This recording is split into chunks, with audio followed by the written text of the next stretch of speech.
사도행전을 보면 궁금한 게 몇 가지가 이렇게 튀어나오는데 그중 하나가 오늘 본문과 관련해서 이런 궁금함이 있습니다. 왜 여러 사도들이 있는데 굳이 베드로만 주인공처럼 나올까 하는 거죠.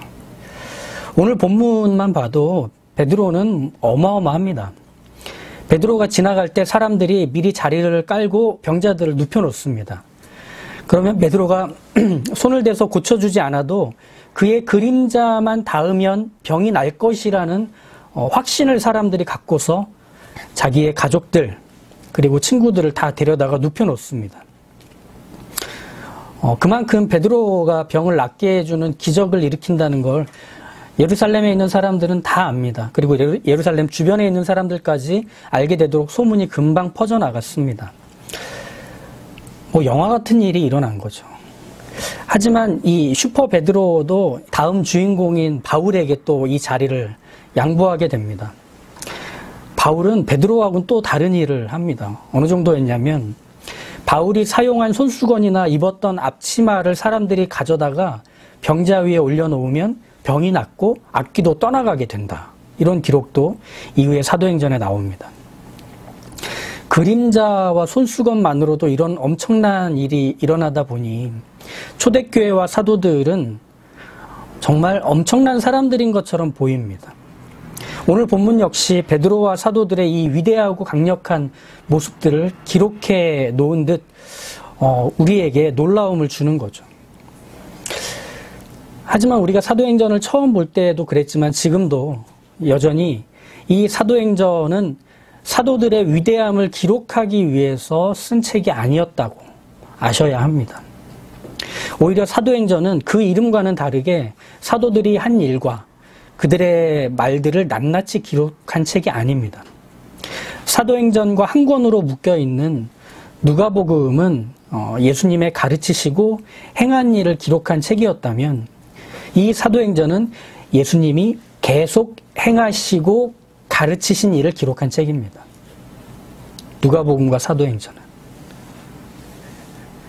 거기서 사도인 베드로, 그는 베드로로 일했을 뿐이고 요한, 그는 요한으로 일했을 뿐입니다. 야고보, 바울 마찬가지입니다. 그들이 했던 일은 뭐냐면 예수님을 힘껏 전했던 일이었습니다. 그들이 주인공이었던 게 아니라 그들이 전하는 그 예수님이 주인공이 됐던 것이죠. 그걸 기록하고 있는 겁니다. 우리가 사도행전을 읽으면서 자꾸 어떤 사람, 어떤 사건에 포커스를 맞추고 하이라이트를 비추어 읽게 되면 진짜 주인공인 예수님은 사도행전에서 뒷전이 돼버립니다. 이걸 꼭 기억해 주십시오.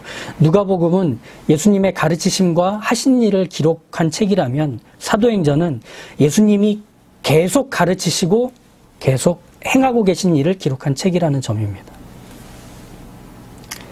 그렇게 본다면 사도행전은 얼마나 위대한 사람들이 얼마나 많은 일들, 영광스럽고 위대한 일들을 했는지에 대한 기록이 있는 책이 아닙니다. 왕이신 예수님, 구원자이신 예수님이 여전히 가르치시고 행하시는 그 모든 것을 사도들이 이제 가르치고 기적을 일으키며 드러내 보인 것, 이게 사도행전이 되는 거죠. 사도들은 이제 목숨을 걸고 이 예수님을 증거합니다. 바다를 건너고 산과 언덕을 오르고 법정에 서고 감옥에 갇힙니다. 그들은 끊임없이 구원자인 예수님을 전하죠. 왜일까요? 여전히 예수님은 가르치시고 행하고 계시기 때문이었습니다. 그들을 통해 예수님의 살아계심이 드러나고 있었던 거죠. 즉 예수님이 쉬지 않으시니 사도들도 쉬지 않는 겁니다. 바로 여기서 교회의 존재해야 되는 이유가 무엇인지를 우리가 한번 생각하고 이 다음의 내용들을 전개해 가보도록 하겠습니다. 에베소서 2장 20절에서 22절의 말씀을 보면 교회는 이렇게 세워져 있다고 말합니다. 일종의 교회의 구조가 되는 거죠. 너희는 사도들과 선지자들의 터 위에 세우심을 입은 자라.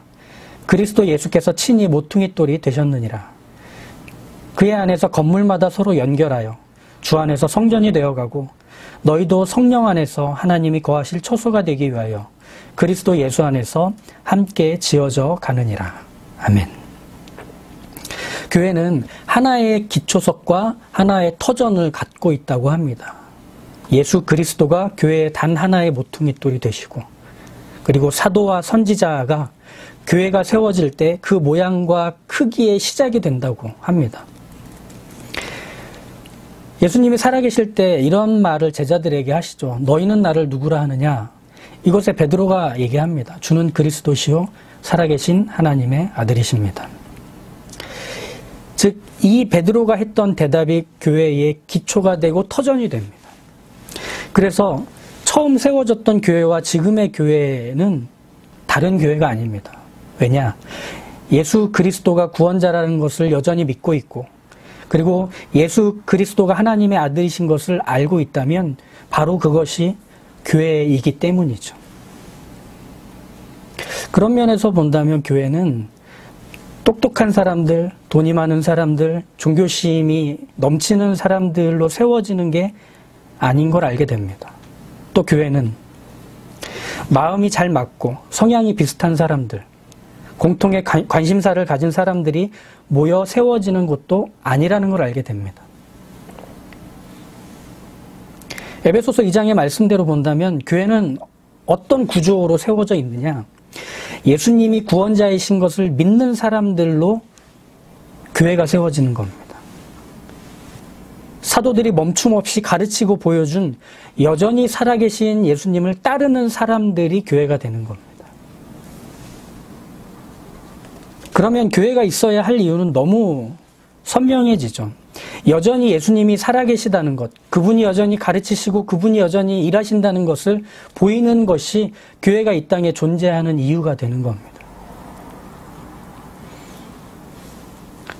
사도들이 힘껏 예수님을 전할 때의 그 모습, 거기에 지금의 교회가 함께 포개질 수 있는 이유가 그것입니다. 그들이 전했던 것과 우리가 전하는 것, 그들이 소개하는 것과 우리가 소개하는 것이 다르지 않기 때문입니다. 바로 주인공이신 예수님이죠. 하지만 예수님을 전한다고 해서, 그분이 구원자라는 것을 알린다고 해서 세상과 많은 사람들이 동의해주고 함께하지는 않습니다. 베드로의 그림자나 바울의 손수건이 닿기를 바라는 간절함 만큼 예수님도 알고 싶어 하는 간절함은 사람들과 세상에는 별로 없기 때문입니다. 오늘 읽은 이 본문이 바로 그 점을 묘사해 주고 있는 겁니다. 예수님이 여전히 일하고 계시고 예수님이 여전히 구원자로 계시다는 것을 이 기적으로 보이지만 세상은 이 기적에는 관심이 있어도 이 예수님께 다가서는 데까지는 주저주저 하는 거죠. 교회는 그 사이에 있습니다. 15절을 다시 보시면 사람들이 병든 가족이나 친구를 메고 거리로 나가서 그들을 눕힙니다. 베드로가 그 거리를 지나가다가 그 베드로의 그림자가 병자에게 덮이면 낫게 될 것이라는 확신을 가졌기 때문이죠. 베드로가 반복해서 지나갔던 거리로 사람들이 알고 있다면 그 거리는 분명히 성전을 향하는 길목을 얘기하는 걸 겁니다. 베드로는 기도하러 습관을 쫓아 성전을 다녔기 때문이고 솔로몬의 행각에서 사람들에게 예수님을 증거해 왔기 때문이죠. 그러니까 그의 루틴이 되는 길입니다. 거기에 사람들이 병자를 데리고 눕혀놓은 겁니다. 12절에 이미 사도들과 베드로는 많은 사람들의 병을 낫게 해줬습니다. 그리고 실제로 16절을 보시면 예루살렘 부근에 수많은 사람들도 모여 병든 사람과 더러운 귀신에게 괴로움받는 사람을 데리고 와서 다 나음을 얻으니라 라는 이 기록처럼 그렇게 사도들 앞에 데려다 놓으면 정말 병이 낫고 회복되는 일들이 있었다는 겁니다. 분명 병을 낫게 해줬습니다. 몸과 마음의 모든 무너진 것, 장애들을 회복시켜 주었습니다. 하지만 병이 낫기를 바라며 찾아온 이들이 병이 나아서 집으로 돌아갔지 솔로몬 행각에 다시 모이지는 않았습니다. 12절과 13절 믿는 사람이 다 마음을 같이하여 솔로몬 행각에 모이고 그 나머지는 감히 그들과 상종하는 사람이 없으나 백성이 칭송하더라. 사람들이 좋아하기는 해요. 따르기는 해요. 하지만 그게 그들이 믿음을 갖고 교회 안으로 들어오는 것과는 다른 일이었다는 겁니다. 10분 이해가 되는 부분입니다. 왜냐하면 이 사람들은 유대인들이기 때문이죠. 병든 사람, 귀신 들린 사람에게서 이 회복과 치유의 기적이 일어난 것으로는 분명히 유대인들의 마음을 살 수는 있었지만 유대 종교 지도자들이 이 나사렛 예수를 따르는 사람들에게 경고를 했고 그 경고를 알고 있는 유대인들 입장에서는 쉽사리 그들과 함께 교류하기가 어려웠을 것입니다. 그리고 무엇보다도 유대인들 입장에서 나사렛 예수님이 구원자이며 동시에 하나님이라는 것을 받아들이기는 너무 위험한 일이었습니다. 왜냐하면 그들이 믿고 있는 유일신이 아닌 또 다른 신을 첨가한다는 사실 자체가 두려움이 되기 때문이죠. 그러니 13절과 같은 입장이 기적을 경험했지만 대부분의 유대인들이 갖고 있던 태도였던 겁니다. 가지도 못하고 그렇다고 피하지는 않는 어중간한 자리에 많은 사람들이 모여 있었던 거죠. 교회가 세워질 때 이렇게 사람들을 고쳐주고 어려움을 해소해주고 섬겨주었음에도 마음으로는 어떨지 몰라도 발을 들이지 않는 분위기였다면 도대체 뭘 더 해야 사람들은 예수님을 믿게 될까요? 그리고 예수님을 알고 싶어 교회로 올 수 있게 될까요? 나 위해서 그런 게 아니라 널 위해서 이런 섬김과 수고를 목숨 걸고 시간 들여가며 돈 써가며 하는데 왜 그렇게 사람들은 거리를 두는 걸까요? 교회는 뭘 더 해야 될까요? 저희가 앞서 에베소서 2장에서 교회의 구조를 봤습니다. 예수님이 구원자이신 걸 믿는 사람들의 모임, 사도들이 멈춤 없이 가르치고 보여준 살아계신 예수님을 믿음으로 따르는 사람들이 세워져 가는 것이 교회라고 했습니다. 그러면 이렇게 세워져 가는 교회는 세상 속에서 어떤 역할을 하라고 부름받은, 그래서 존재해야 하는 걸까요? 교회가 이 세상에서 존재하는 모습을 이사야 선지자는 이렇게 구약성경에서 얘기를 합니다. 그리고 그것은 우리가 참고해야 되는 중요한 성경 구절이 됩니다. 이사야서 58장 9절에서 11절의 말씀입니다. 내가 부를 때에는 나 여호와가 응답하겠고 내가 부르짖을 때에는 내가 여기 있다 하리라. 만일 내가 너희 중에서 멍에와 손가락질과 허망한 말을 제하여 버리고 줄인 자에게 내 심정을 동하며 괴로워하는 자의 심정을 만족하게 하면 내 빛이 흑암 중에서 떠올라 내 어둠이 낮과 같이 될 것이며 여호와가 너를 항상 인도하여 메마른 곳에서도 내 영혼을 만족하게 하며 내 뼈를 견고하게 하리니 너는 물된 동산 같겠고 물이 끊어지지 아니하는 샘 같을 것이라. 내게서 날 자들이 오래 황폐된 곳들을 다시 세울 것이며 너는 역대에 파괴된 기초를 쌓으리니 너를 일컬어 무너진 데를 보수하는 자라 할 것이며 길을 수축하여 거할 곳이 되게 하는 자라 하리라. 이사야서 58장은 참된 금식, 참된 안식일에 대한 교훈들로 채워져 있습니다. 이 교훈들을 이사야 선지자를 통해 주신 목적은 무엇이냐면 스스로를 괴롭게 하는 금식, 그리고 괴로움뿐인 안식일을 준수해야만 하나님이 감동하셔서 그들이 받고자 원하는 복과 형통을 얻을 수 있다고 생각했던 이 이스라엘의 잘못을 바로잡으시는 하나님의 교훈입니다. 금식은 있지만 잘못된 금식, 안식일을 준수하지만 잘못된 방식으로의 안식일 준수를 하나님이 깨닫게 하시는데 이 58장이 목적하는 거죠. 그러면서 하나님은 스스로를 어떻게 소개하시느냐면 들으시는 하나님, 거기 함께 계시는 하나님으로 자신을 소개하십니다. 너네가 스스로를 괴롭혀야만 그제서야 듣는 하나님이 내가 아니다. 너희가 스스로를 옥죄야만 그제서야 비로소 내가 너희와 함께 하겠다고 말하는 하나님도 아니다. 이렇게 얘기하시는 거죠. 그런데도 여전히 그 하나님이신 것을 믿지 못하고 그 하나님이신 것을 알지 못하는 이들에게 하나님은 이 하나님이 어떤 분인지 알게 하시려고 사람을 보내신다고 합니다. 그 사람들은 다음과 같은 자격을 갖는다는 거죠. 멍에와 손가락질과 허망한 말을 멈춘 사람, 줄인 자에게 마음이 가고 괴로워하는 이웃의 심정에 위로를 주기 위해 힘쓰는 사람, 즉 하나님이 누구신지를 말과 삶으로 보이는 사람에게 하나님께서 하나님 자신을 소개하시겠다는 겁니다. 알리겠다는 겁니다. 그래서 그 사람은 이 세상에서 어떻게 존재하게 되는가? 역할을 하는가? 하나님이 그들의 근원이 되셔서 마르지 않는 샘 같은 사람이 되게 하신다는 겁니다. 그 샘에서 퐁퐁퐁 솟아나오는 물로 동산과 과수원이 늘 푸르르게 되도록 쓰시겠다는 겁니다. 하나님께서 어떤 분이신지를 알려주는 흑암 속에서도 빛나는 그 인생, 무너진 곳들을 고쳐내는 그 인생, 길을 만드는 인생으로 삼으셔서 그들을 통해 하나님이 누구신지를 알려주시겠다고 하십니다. 교회의 역할은 바로 여기에 있습니다. 교회는 접근 금지, 편말이 붙은 무시무시하고 세상과 분리된 어떤 모임과 기관이 아닙니다. 행복해지고 싶고 외롭지 않고 싶고 아프지 않고 싶은 간절함을 가진 인생들 속에서 가로등처럼 사는 게 그리스도인이고 또 교회가 되어야 하는 거죠.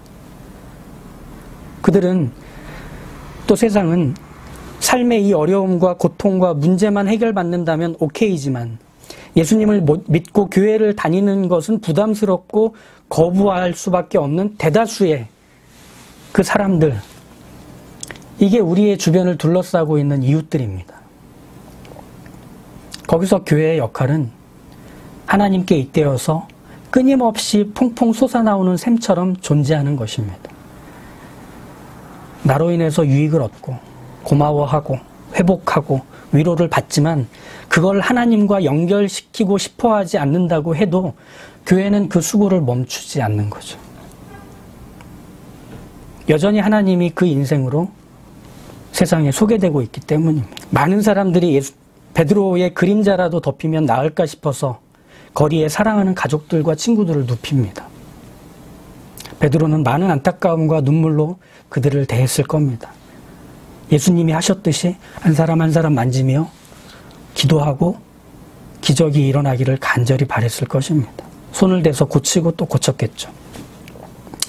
설령 그들이 병이 낫고 나서 그 다음부터 베드로와 교회의 관심을 끈다 해도 그게 베드로와 사도들, 교회가 그 일을 멈춰야 되는 이유는 안 되었습니다. 심지어 교회가 핍박을 받고 돌을 들어 치는 사람들 중에 내가 고친 사람의 얼굴이 있다고 해도 그게 베드로가 또 사도들과 교회가 지금 해야 할 일을 멈출 이유는 못 되었다는 겁니다. 그게 교회가 되어가는 것입니다. 그게 세상의 복판에 교회가 세워진 이유입니다. 우리는 하나님이 함께 계시다는 것, 예수님이 여전히 살아 일하고 계시다는 것을 증거하고 알리는 그 존재로 여기에 살고 있습니다. 마치 성전이 되어가는 것이죠. 에베소서 2장에서 나온 대로 그의 안에서 건물마다 서로 연결하여 주며 주 안에서 성전이 되어가고 너희도 성전 안에서 하나님이 거하실 초소가 되기 위하여 그리스도 예수 안에서 함께 지어져 가느니라. 우리의 모임이 성전이 되어가는 겁니다. 성전은 뭐였죠? 하나님의 임재가 있는 곳입니다. 이전에는 예루살렘 성전이라는 건물을 통해 하나님의 임재를 소개했다면 이제 예수 그리스도를 믿는 우리를 통해 하나님이 누구시며 하나님이 함께 하시는 분이신 것을 소개할 수 있게 됩니다. 우리는 그렇게 성전이 되어갑니다. 오늘의 한 줄의 얘기는 지원이와 은성이, 은설이 또 성훈이에게 하고 싶습니다. 우리는 하나님이 거하시는 성전이 되어가고 있어요. 우리는 그렇게 성전으로 만들어져 가고 있어요.